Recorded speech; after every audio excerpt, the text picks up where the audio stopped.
Good afternoon. It's Wednesday, the 27th of March 2019, just after 1 o'clock. Welcome to UK Column News. Your host today, Mike Robinson, myself, Brian Gerrish, and we're delighted to be joined by Vanessa Beeley. Okay. A pause, of course. Yes, of course. We're going to start off with a quick reminder, because if you remember on Monday's programme, we had pointed out that Liam Fox had said this: we either leave the European Union with a deal, or we leave with no deal, which is possible, but I think Parliament makes that unlikely, or we don't leave at all, which I think would produce a democratic as well as a constitutional crisis. Well, we said on Monday that we probably have a constitutional crisis, and I think that is the case. And we were highlighting this letter, which was sent from Tim Barrow, who's the UK's representative to the EU in Brussels. It was sent to Donald Tusk, and it says, "I refer to the draft European Council decision taken in agreement with the United Kingdom, extending the period under Article 50, basically extending the date, so we do not leave on Friday as was originally planned." So the constitutional crisis, I argue, surrounds this particular letter, because that's at the sort of treaty level, if we think about it that way. But here in the UK, we have the European Union Withdrawal Act 2018, which, as we pointed out on Monday, says this: that exit day means 29th of March 2019 at 11 p.m. It says 11 p.m. because that's midnight in the rest of the EU. So we have this Act of Parliament in place. Now, it turns out that the statutory instrument was laid before Parliament on Monday in order to change the leave date in this Act. But of course, as of this moment, it hasn't been voted on, so this date still applies in UK law. But yesterday, Andrea Leadsom, the leader of the House of Commons, had this to say. My honourable friend is right. The Prime Minister agreed a short extension. She agreed it on behalf of the United Kingdom, and as such, in international law, the date of our exit from the EU has now changed irreversibly to April the 12th or to May the 22nd if we have agreed to progress with the withdrawal agreement. Now, that's a pretty spectacular statement, because what she's saying is that irreversibly this change has been made as a result of royal prerogative being used, a letter being written from Treason May, her spokesperson, to the European Council. So a letter, not a statute, not an act of Parliament. A letter is sufficient, apparently, to change international law, and that takes precedence over UK domestic law. This is quite a spectacular situation, but it didn't end there, because it was not shortly after that, Baroness Evans of Bowes Park, who is the leader of the House of Lords, said this: "Whether or not we approve the SI, we will now not be leaving on the 29th of March. As noble lords will know, the Article 50 period has been extended, exit day has already been changed. It is important that domestic law is aligned. Without the SI coming into force, the domestic definition will remain set at the 29th of March, this Friday, and our statute book will not function correctly."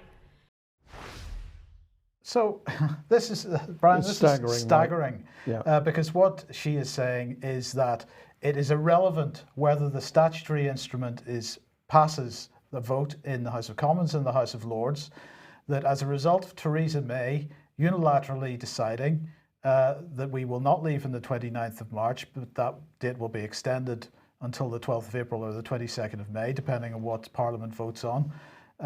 Unilaterally, she makes its decision using the royal prerogative via a letter, no discussion in Parliament, no agreement at this point, that takes precedence over UK parliamentary statute, and therefore, well, the bottom line here is, Brian, this is what the whole Brexit thing has been about, the issue of sovereignty. Where does sovereignty lie? Does it lie in Britain, or does it lie internationally with the EU? We're being told here very clearly. Absolutely, very clearly. We must align still to fit in with effectively what is being given to us from Brussels. So it's very clear that we're going to use the term government of occupation. This government of occupation is now telling us very clearly that even our constitution doesn't mean anything.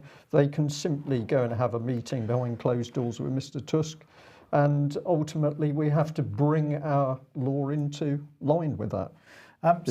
Well, yes. So I thought we would just have a brief look at what is the situation in Britain with respect to sovereignty. Well, of course, sovereignty comes from the people. The people were there first. We were there before any government was there. We established the government originally. So the sovereignty lies with the people. The people's sovereignty, you might view it this way: the people's sovereignty is represented by members of Parliament in the House of Commons, so they represent the will of the people.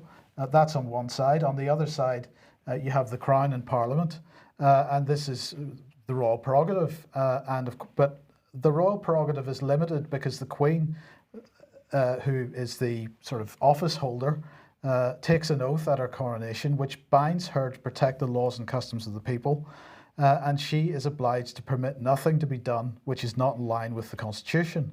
And then both MPs, our representatives allegedly, and the Crown are there to limit government. And what we have at the moment, I'm arguing, is a situation where government is operating beyond its authority.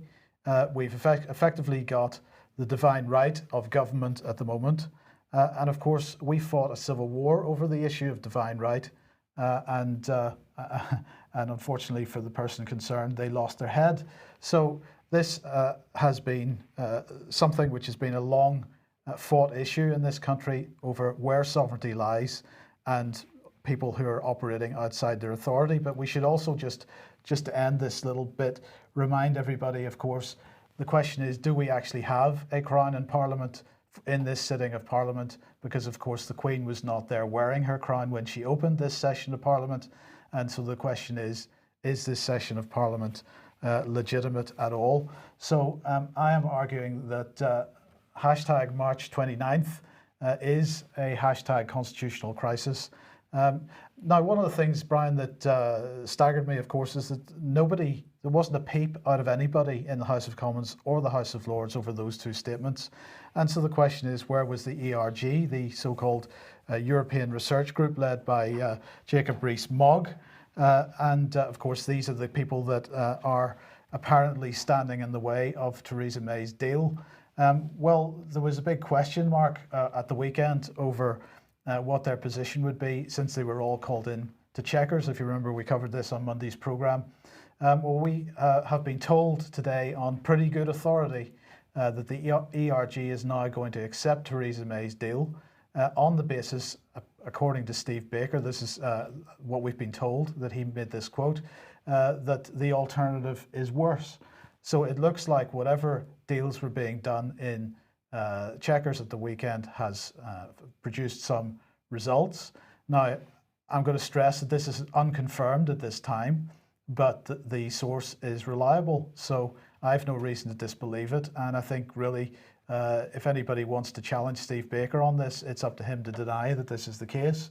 But it seems that the ERG has capitulated and is now going to accept Theresa May's deal. Now, this doesn't get her quite out of the woods, because the DUP is not in the same position, and whether she can actually get this through, it's clearly going to be extremely tight. And we wait to hear whether she's going to bring this to the Parliament tomorrow, for example. Yeah, perhaps we might just pop his face back on screen, because I wanted to comment with his face on screen that, of course, this was the man who freely admitted in front of that Westminster committee that there was a, quote, political elite who were effectively in power, in control. They did not want to leave the European Union, and they were doing everything in their power to delay and break up. And he ended by saying the problem with this group, this political elite, is they do not want to carry out the will of the people. So what is the government? What is the government at the moment? It's undemocratic. It's prepared to break the law. We've now got a demonstration of that.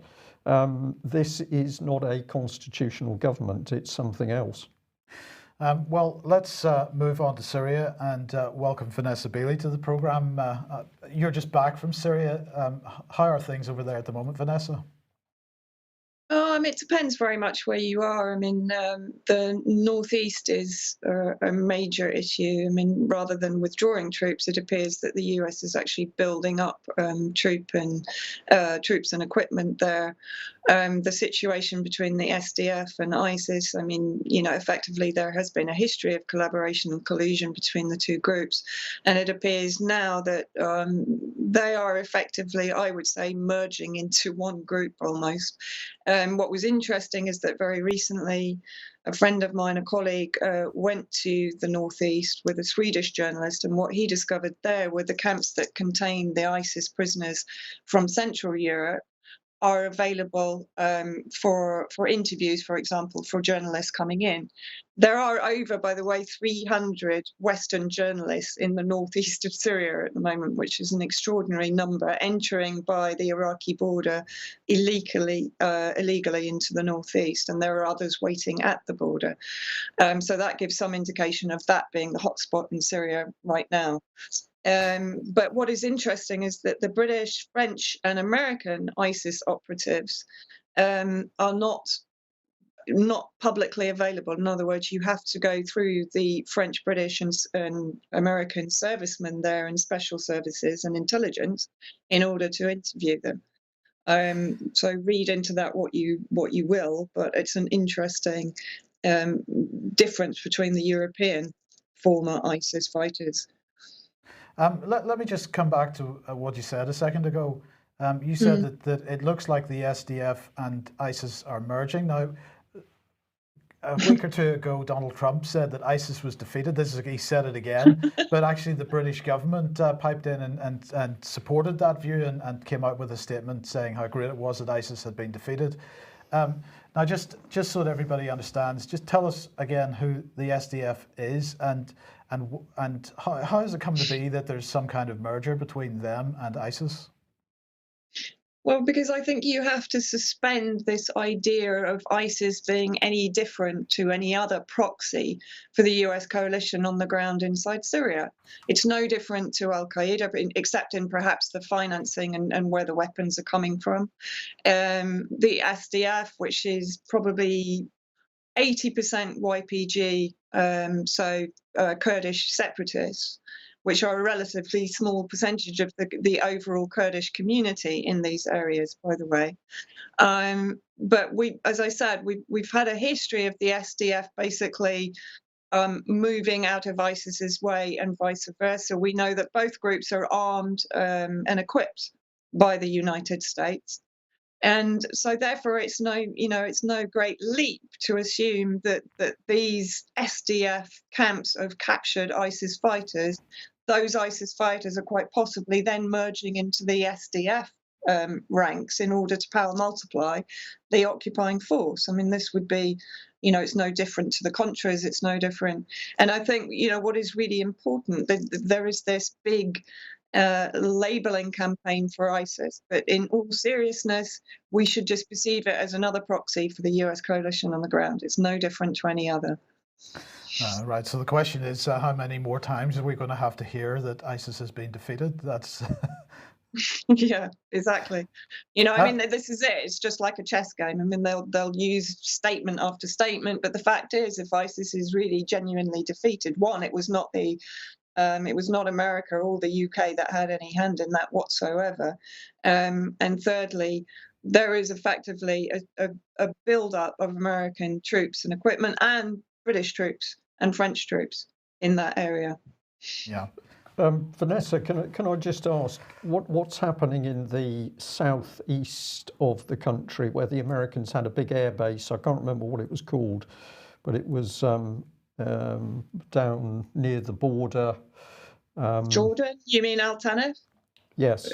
Yes. There wasn't an air base there that I'm aware of. There's a big American base in Al Tanif, base, okay. And actually that's connected to the infamous Rukban refugee camp, which is in fact a Takfiri recruitment and training centre for the US, which is why, of course, they often put a stop on humanitarian aid coming in from Russia and Syria into the Rokban refugee camp, and refugees are trying to leave. I mean, it's the same old story. The refugees are desperately trying to leave because it's effectively been turned into a city that is under the occupation of a number of the armed extremist groups. So Al-Tanf is still in existence. And as I say, it's connected to a recruiting and training centre for extremists. Right. Now, Vanessa, while you were there, you witnessed the results of what appeared to be a chemical attack from the terrorist-held areas. Which community was attacked by this? It was actually 3 relatively small villages to the west of a Syrian Christian town called Al-Skalibiyah, which is where I was actually staying this weekend. The attack happened around 5 p.m. on Saturday afternoon. It came in from Al-Qaeda, or Hayat Tahrir al-Sham, as they're now called, HTS, to the north of those villages. And all of the victims, 34 victims, including 3 children, one of whom was suffering seriously from the effects of whatever gas was used, were brought into Al-Skalibiyah hospital at around 10, 11 o'clock at night. I got there around midnight, which is when I took this video and the photos that I took and spoke to the doctors. Basically, this woman, it looks very alarming, and it was alarming. So maybe 8 hours after the actual attack, she'd gone into like a toxic shock. The gas was described as a dense white smoke that stayed very low to the ground. People that were in the environment where the gas or the smoke was gathering were very quickly suffering the symptoms of nausea, being unable to breathe. They had blisters on the skin, their eyes, the corneas were affected. The doctors basically administered saline solution, antibiotics, oxygen, and of course at the scene they were washed down to try and cleanse their bodies of whatever gas was being used. But the extraordinary thing, of course, is 34 people affected. This attack coming in from terrorist groups, Al-Qaeda, everyone claiming on the social media at the moment and elsewhere that the so-called rebels have never had access to chemical weapons, and yet we see time and time again these chemical attacks against civilian areas that are, dramatically affecting those involved. And I haven't seen a single media report on it in the West so far. I suppose there would be some of the people that comment on this type of thing that would say that we've seen photographs and video like this before from other places like Douma, for example. But there's some pretty stark differences in what we've seen there and what we've seen in the likes of Douma. For example, I didn't see any hose pipes and people being washed down. It seemed like there was a more traditional medical performance happening there. Yeah, and I wouldn't call it a performance. No, okay. But I understand what you mean. Yeah, Yes. I mean, if we look at the staged waterboarding of victims, which was actually effectively child abuse in Douma by the White Helmets and by the Jaish al-Islam partisan activists who took part in that production. But if we look here, and I mean, of course, it was chaos. People were being brought in. There was also a high risk of the hospital itself being targeted. So, of course, there was a general feeling, not of panic exactly, but of stress and doctors trying to deal with cases coming in. People, as I say, like this lady going into some form of toxic shock a number of hours after the effects and the attack had taken place. Others were recovering. In fact, the majority were recovering by the time I left the hospital. But stress levels were very high, as most of the civilians said they had been used to receiving mortar attacks on an almost daily basis. But this was something entirely new for them, and they hadn't expected it. And these are very rural, simple people, and they just can't cope with this level of abuse and brutality that they've received for the last 8 years, basically. Yes.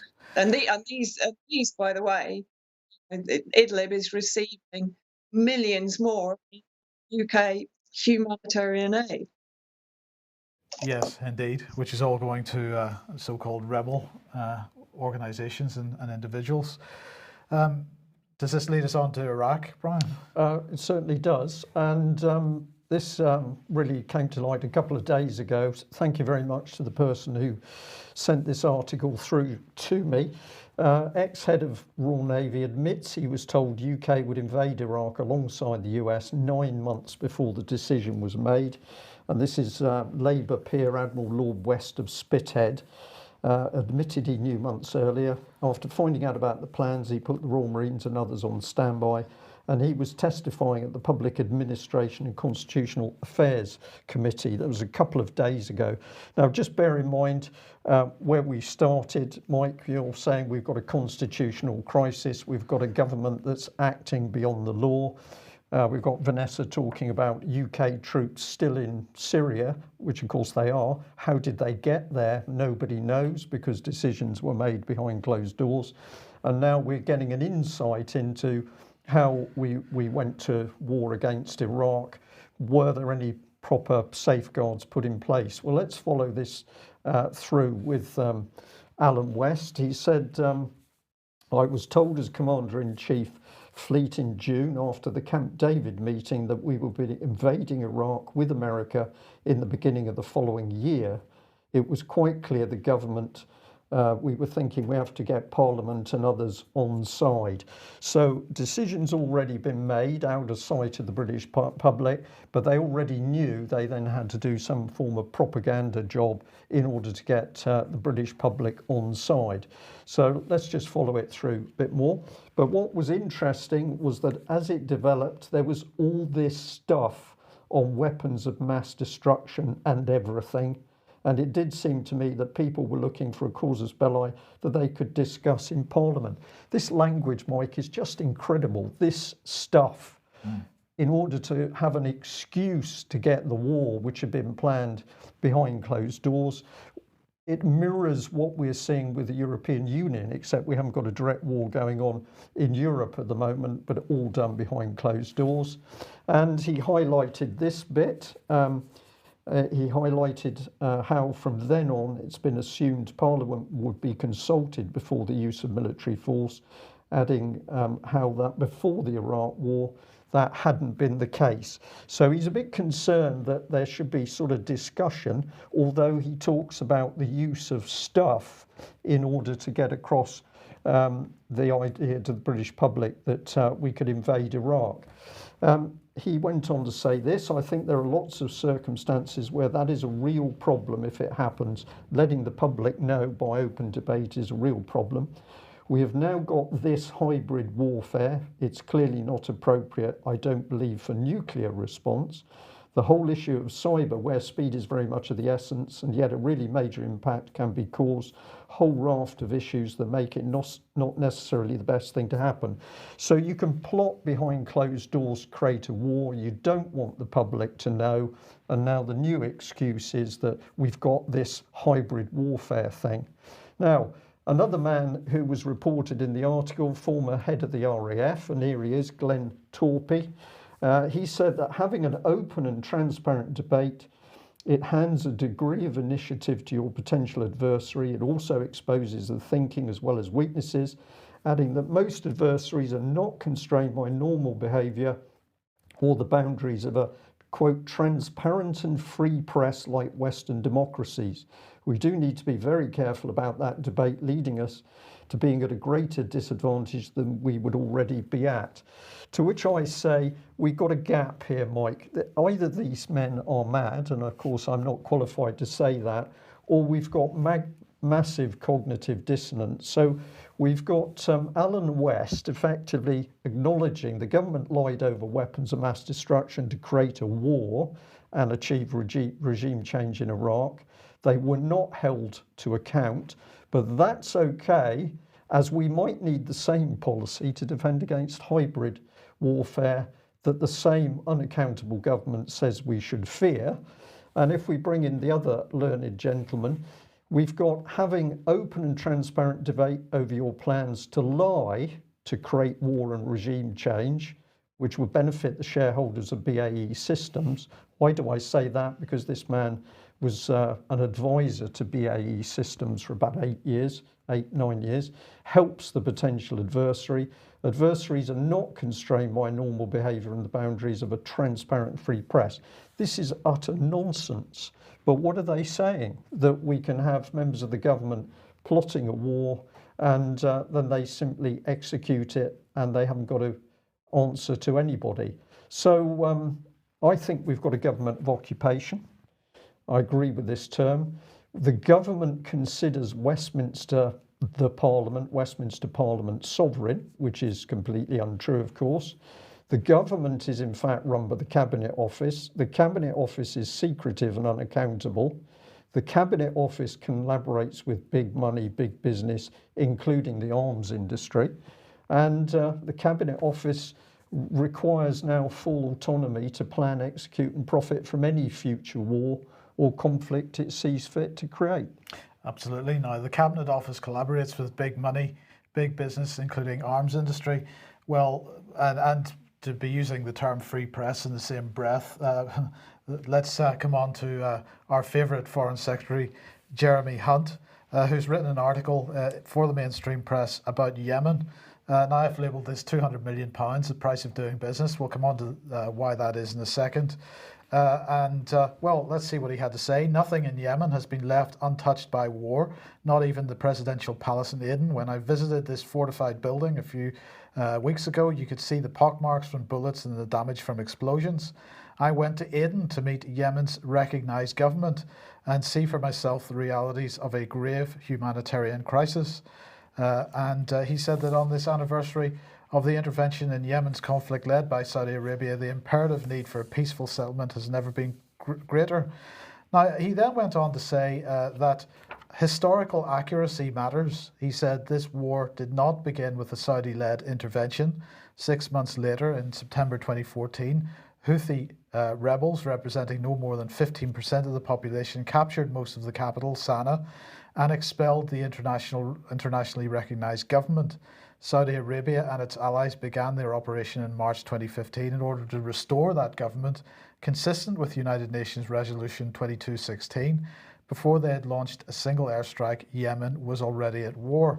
So, Vanessa, I'm just interested in your thoughts, first of all, on the issue of him meeting Yemen's recognised government in Aden, and secondly, on the suggestion by Jeremy Hunt that what he wrote in the following paragraph was in any way historically accurate. I don't even know where to start with this idiot, honestly. Okay, let's start with the internationally recognised government. Mansour Hadi had overrun his GCC mandate, which was already questionable, by 1 year. He had failed to comply with the directives of that mandate, which was to call for an election and a referendum. He actually resigned twice in February 2015.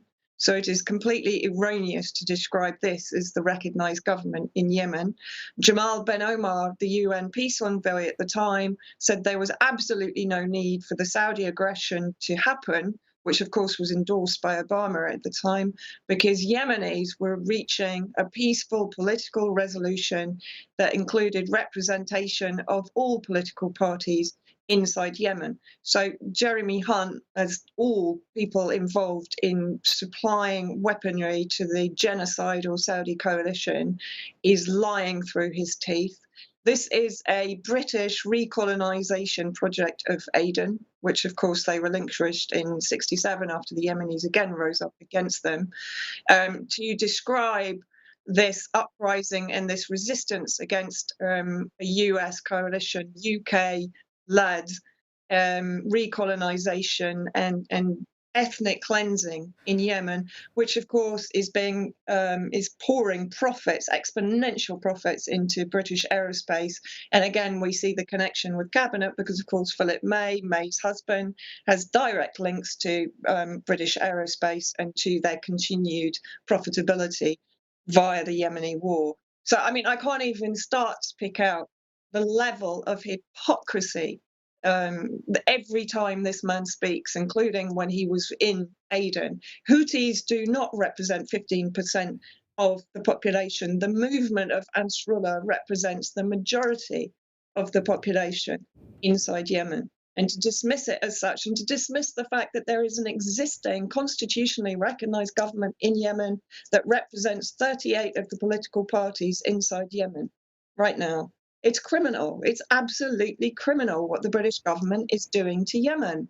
And we need to really start talking about the legal implications of this, because both the UN, the British government, and the US government are absolutely, again, as they did in Iraq, they are effectively ethnically cleansing the population of Yemen of any resistance to the Saudi hegemony there, which of course then is basically another proxy occupation by the US and the UK in particular.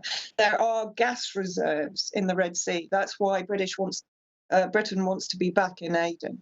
And of course, they're pushing for the secessionist movement in Aden to enable them to come back in. As I said, I did label this £200 million, the price of doing business. So what's that about? Well, he said that, look, when Boris Johnson was Foreign Secretary, he was taking the drug dealer approach. He was saying if we didn't sell arms to the Saudis would just go somewhere else. Jeremy Hunt, well, was it a step forward? I don't think so. But anyway, his position is more, if we didn't sell Saudis our arms, we wouldn't have any influence with Saudi Arabia, and the situation would be 100 times worse. In fact, he said it would be morally bankrupt. I'm not sure that he's qualified to know what moral bankruptcy is, Brian. Not sure. I think I was being slightly sarcastic there. But anyway, look, the other thing that you brought up was this issue of a free press. And so we'll just mention the fact that the EU decided to pass the directive on copyright yesterday for the digital single market. Two aspects of this. Article 11 of particular concern, Article 11, this is the link tax.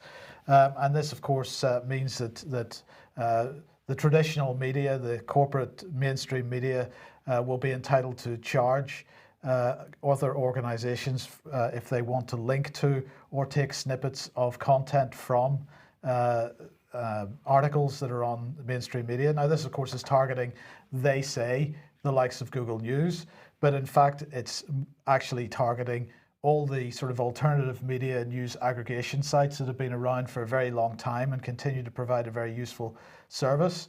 They're not really breaking copyright. They're using fair use and fair dealing to put little snippets of content from the originating website on their own websites. The other aspect of this, of course, Article 13, which is the upload filter. This is like YouTube's Content ID on steroids. This has passed the European Parliament now. Somehow the big internet platforms are going to have to implement it, but of course it's not just about music or video, it's about all content. So this is further regulation, further restriction of freedom of speech on the internet. Yes. I was just going to say, because ultimately they want total control. Yes. Yeah. Okay, Vanessa, let's come back to Syria in a way. But you told me yesterday that there are moves afoot to attempt to prosecute President Assad at the International Criminal Court. Give us the background to this. Well, basically, I think what's happening, there are two law firms and two leading lawyers that are taking cases out against President Assad for human rights abuses. The difficulty in the past for them has been basically that Syria is a non-signatory to the ICC, but a recent precedent set by the prosecution of the Myanmar government based on testimony from Rohingya refugees that had fled to Bangladesh, and Bangladesh, of course, is a signatory to the ICC. What they're now trying to do is to use the testimony of, I think it's 28 refugees who have fled to Jordan.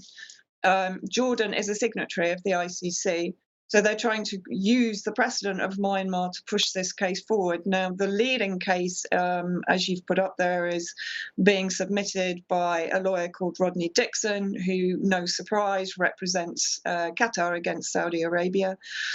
He has previously declared an interest in taking the Syrian government to court for alleged human rights abuses, based on, of course, the infamous Caesar report, which was effectively debunked by activist and journalist Rick Sterling. But even Human Rights Watch had to admit that the majority of the photos were actually of Syrian Arab army soldiers who'd been tortured by the terrorist groups inside Syria. The other group, as you've just put up, is Guernica Chambers, headed up by lovely individual, Toby Cadman, who's also submitted an Article 15 communication to the ICC.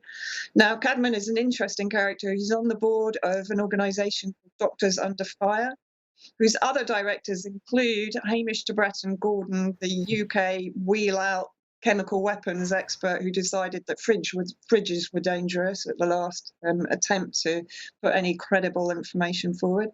But he's obviously been instrumental in the production of the chemical weapons narratives that's been used to criminalise the Syrian government. But other directors are Dr. David Knott, who has been infamously reporting from terrorist-held areas where he's been operating on, among others, ISIS fighters. And then Dr. Saleha Hassan, who took part in the BBC Panorama Saving Syria's Children, of course, that has been forensically discredited and proven to be a hoax by Robert Stewart, a friend of ours and an excellent independent researcher. So this gives some indication as to the background. And bear in mind, of course, the Caesar report was also funded and commissioned by Qatar.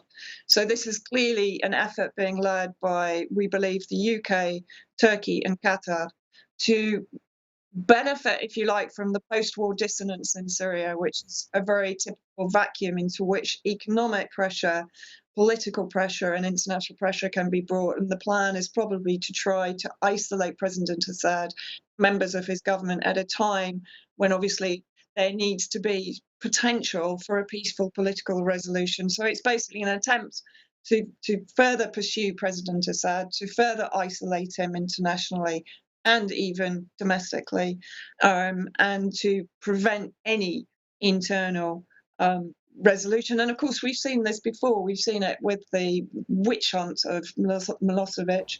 We've seen it with Daniel Ortega in Nicaragua, and now we're seeing it again in Venezuela. You know, the imperialists do not give up. The war is to a large degree won militarily inside Syria, and they know that, but they're not going to give up. And so I think this is just the next step in their campaign to destabilize Syria, to prevent a peaceful resolution, to weaken President Assad's position with potential elections also coming up inside Syria. So it's to be expected. And I think what we're now waiting on, of course, is the response from Fatou Bensouda, who's the current prosecutor general. The one weak point is that they are reliant on consent from Jordan to enable the case to go forward. So were Jordan, who has been improving relations with Syria with the opening of the trade borders, etc., and there are a number of members of the current Jordanian government who are pro-Syria, this is a potential weak link in their construct, let's say. Okay, well, Vanessa, thank you very much for that. Yeah, it's truly shocking, isn't it, when we see the state of our own country. The hypocrisy is just breathtaking. Just encourage people to get onto the UK Column website. I've put essential reading. All of this constitutional stuff is very, very important. People can read, hopefully learn from it, but of course that gives you the wherewithal to take on your MPs and ask them the difficult questions. And I believe it would make a massive difference if each MP was being bombarded with questions about the Constitution and criminality in Westminster on a daily, hopefully hour by hour basis. Yes. Now, a few notices here tonight in Newcastle upon Tyne at the Royal Station Hotel is a 5G event. Mark Steele will be speaking at that, John Kitson and also Ian R. Crane. So that starts at 7:30 p.m. Tomorrow in Newcastle Crown Court, Mark Steele has an appeal hearing. This is over the allegation of harassment for asking Gateshead councillors questions about 5G. Also tomorrow, Lynn Thayer, if you remember, Lynn Thayer is David Noakes' colleague who was part of the GC MAF production team, is in the Strand for the second part of her extradition hearing on a European arrest warrant. And this is France attempting to get her extradited to France to face charges of distributing an unlicensed medicine. Of course, she wasn't distributing an unlicensed medicine. But anyway, that's the Strand tomorrow, 10 a.m. And we'd like to encourage anybody that could possibly go to either of those court cases to get along to them. Ian Crane will be at Lynn's hearing. And then on Friday in Cardigan in Wales, another 5G event, and details on screen there. Do get along to that one if you possibly can. And just finally then, just as a reminder that if you like what the UK Column does and would like to support us, then we would be very keen to see you join the UK Column community. You can do that by heading over to ukcolumn.org/community. Okay, well, if the government can create its own wars overseas behind closed doors, of course, and we wouldn't want the public involved, we've been warning about the UK government and others taking our children. We've talked about the named person scheme in Scotland, but let's bring in Wales, because this is the headline. Wales takes the next step to end the physical punishment of children. And although most people would have a dialogue about this, what is really going on here is that the state is saying, we don't really care what parents think. We are going to tell you how to bring up your children. But this was one of the key passages in this bill. The bill will do this by abolishing the common law defence of reasonable punishment, so that any adult acting in a parental capacity cannot use it as a defence if accused of assault and battery against a child, meaning they can no longer legally, physically punish a child. So fascinating, Mike, to see that what's coming in here is not only taking away parents' rights to bring their children up as they see fit, but now we've got an attack on common law, and I don't think this is accidental.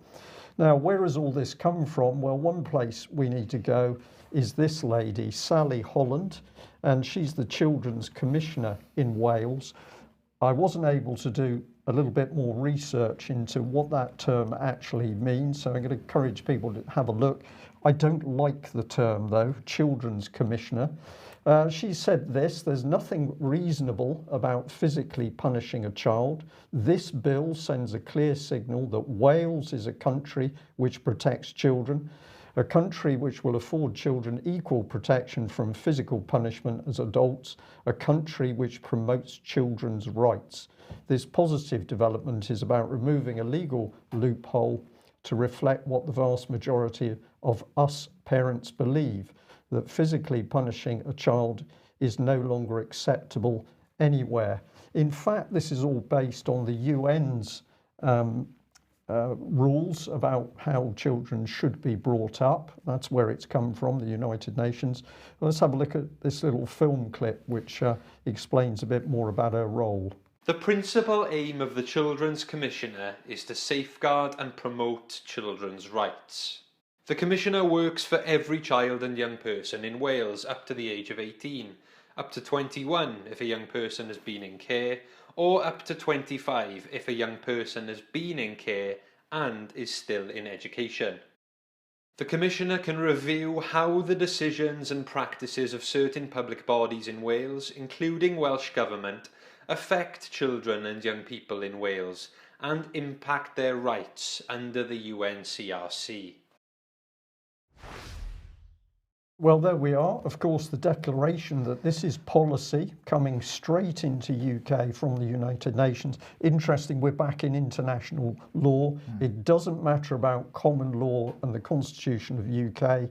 In is coming this international law, and it's coming in through this lady, Sue Holland. Now, if we have a little look into her, this is one of the things of interest, that previously she set up Cascade, Children's Social Care Research and Development Centre. This was all done with Cardiff University, excuse me. Cascade's aim is to improve the well-being, safety and rights of children and their families. We're concerned with all aspects of community responses to social need in children and families, including family support services, children in need services, child protection, looked after children and adoption. Now, we know perfectly well, of course, that Wales, excuse me, is not protecting children. We have too many cases where it's obvious that Wales has covered up. There's been a blind eye to the abuse of children, and yet this lady is claiming that Wales is going to be one of the leading countries in the world for protecting children. But if I just add into that slide, these are the academics linked to Cascade, and these are simply Cardiff University academics. So behind closed doors, a group of academics seem to have got together, and they are now going to tell parents how to bring their children up, and they're going to remove common law in the process. This is the original act, I believe, that set up the idea of the Children's Commissioner. So people can go and have a look at the Care Standards Act 2000. But just remarkable, Mike, we go back, we've devolution, splitting up the UK, bringing in the UN policy, getting rid of the Constitution, getting rid of common law. But what's the target? The children.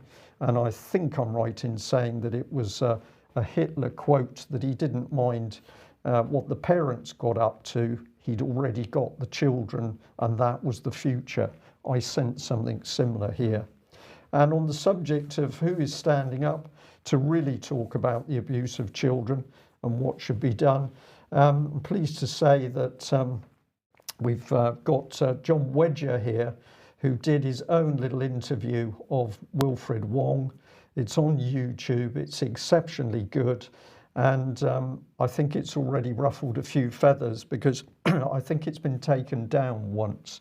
So if you'd like to have a little look at that, it's a very good interview talking about what is really happening.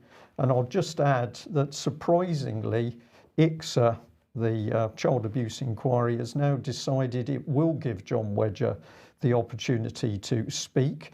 And this appears to have come about because John was able to talk to one of the legal teams representing abuse survivors, who that legal team was astonished at the information he was bringing forward. And they've obviously put ICSA under pressure. But there we are, north of the border, no to named persons. Named persons. We've got the Scottish state attempting to get control of children. Now it's happening in Wales. I think the same thing is going to happen here fairly shortly, Mike. Yeah. Okay. We'll leave it there. We'll leave it there. Thank you very much for joining us. Vanessa, thank you. We will be back at the same time on Friday. Bye-bye. Bye-bye.